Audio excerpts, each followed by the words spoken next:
ഇവിടെ ശരിക്കും പറഞ്ഞാൽ ഈ ചന്ദ്രനെ കുറിച്ച് സംസാരിക്കുമ്പോൾ ചൂണ്ടിയ വിരലിനെ കുറിച്ച് തർക്കണ പോലെ ഞാൻ പറഞ്ഞൊരു മാറ്റർ വേറെ സ്ഥലത്ത് കിടക്കുക, നിങ്ങളെല്ലാം കൂടി കൊണ്ടുപോയിട്ട് ആ സാധനത്തിനെ വേറെ സ്ഥലത്ത് കൊണ്ടുപോയി വെക്കുക എന്ന് പറഞ്ഞാൽ അതിനെ പ്രതിരോധിക്കാനുള്ള വലിയ ബാധ്യത എനിക്കുണ്ട്.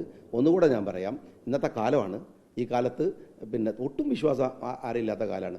ഈ പിന്നെ അബ്ബാസ് അർഗാച്ചി ഇറാൻ്റെ, ഞാൻ പലയിടത്തും പറഞ്ഞതാണ്, ഇറാൻ്റെ പിന്നെ വിദേശകാര്യമന്ത്രി UN മീറ്റിംഗ് നടക്കുമ്പോൾ ചോദിക്കുന്ന ചോദ്യമുണ്ട്, എൻ്റെ നാട്ടിൽ നിന്ന് കൊണ്ടുവന്ന വെള്ളം എവിടെയാണ്? മറ്റൊറ്റൊന്നിനെയും കുടിച്ച വെള്ളത്തിൽ വിശ്വസിക്കാൻ പറ്റില്ല എന്നുള്ളതുകൊണ്ട് ഇന്നത്തെ പുതിയ കാലമാണ്. ഞാനും ഇത് റെക്കോർഡ് ചെയ്യുന്നുണ്ട്. കാരണം എന്താ വെച്ചാൽ നിങ്ങളൊന്നും വിശ്വാസമില്ലാത്തത് കൊണ്ടാണ്, നിങ്ങളിതിനെ കീറി മുറിച്ച് കൊണ്ടുപോകുമെന്ന് അറിയുന്നതുകൊണ്ടാണ്. അതിൽ ഒരു പൊതുസമൂഹത്തിലെ ഒരു രാഷ്ട്രീയ പ്രവർത്തകൻ എന്ന നിലക്കുള്ള എൻ്റെ വേദന കൂടെ നിങ്ങളോട് പങ്കുവെക്കുകയാണ്. നിങ്ങൾക്ക് ഇനി ചോദിക്കാനുള്ളത് ചോദിക്കാം.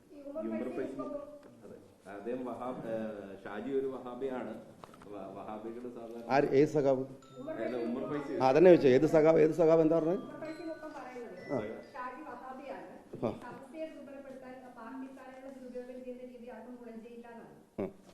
അത് പിന്നെ അത് ഞങ്ങളെ ഈ മുസ്ലിം സമുദായത്തിനകത്തുള്ള ചെറിയ പ്രശ്നങ്ങളാണ്. പിന്നെ സുന്നി, വഹാബി, മുജാഹിദ്, ജമാഅത്ത്, അത് ഞാൻ വേറെ ഇത്ര പ്രധാനപ്പെട്ട ഒരു സാധനത്തിനകത്ത് പറയേണ്ട സഖാവും അല്ല അദ്ദേഹം, മറുപടി പറയേണ്ട ആളുമല്ല. ഞാൻ വലിയ കാര്യങ്ങൾ പറയുന്നുണ്ടെങ്കിൽ എനിക്ക് അതിന് മറുപടി ചെയ്യാൻ താല്പര്യമില്ല.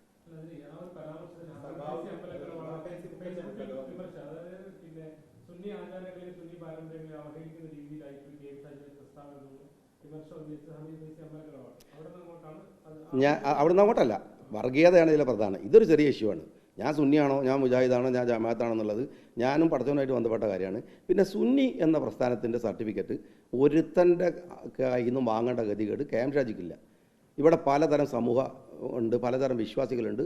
അവരൊക്കെ ജീവിക്കുന്നതിനിടയിൽ ഞാൻ മുസ്ലിമാണോ എന്നുള്ള ആയതിൻ്റെ പേരിലുള്ള കുഴപ്പമുണ്ടാക്കുക അവിടെ വർഗീയവാദി എന്ന് പറഞ്ഞിട്ട്, അതിൻ്റെ ഇടയ്ക്ക് സുന്നി മുജാഹിദ് പറഞ്ഞിട്ട്. ഇത്തരം വിഷയത്തിൽ ഒരു സംഘടനാ സമുദായത്തിനകത്തും സംഘടനക്കകത്തും മെമ്പർഷിപ്പ് ഇല്ലാത്ത ഒരാളാണ് ഞാൻ. എൻ്റെ ഐഡൻറ്റിറ്റി ഈ വിഷയത്തിൽ തെളിയിക്കേണ്ടത് അള്ളാഹുവിൻ്റെ മുമ്പിലാണ്. അതിലെനിക്ക് യാതൊരു ഭയമില്ല, ഞാൻ തെളിയിച്ചോളൂ. തൽക്കാലം പത്രക്കാരോട് ഈ വിഷയത്തിൽ മറുപടി പറയാൻ എനിക്ക് താല്പര്യമില്ല. സഖാക്കൾ അങ്ങനെ പലതരത്തും ആരോപണങ്ങൾ ഉന്നയിക്കുന്നുണ്ട്. അതൊക്കെ ഗൗരവത്തിൽ എടുക്കേണ്ടതിനൊക്കെ ഞാൻ മറുപടി പറഞ്ഞു കഴിഞ്ഞു. ആണല്ലോ, ആണോ?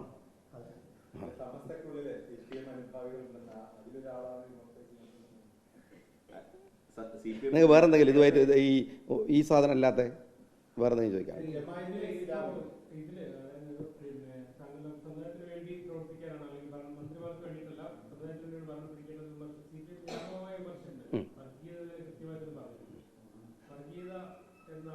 സമുദായത്തിന് വേണ്ടി വാദിക്കുന്നത് വർഗീയതയാണെങ്കിൽ ഞാൻ വർഗീയവാദിയാണ്, നോ ഡൗട്ട്. ഗുരു വർഗീയവാദിയാണ്,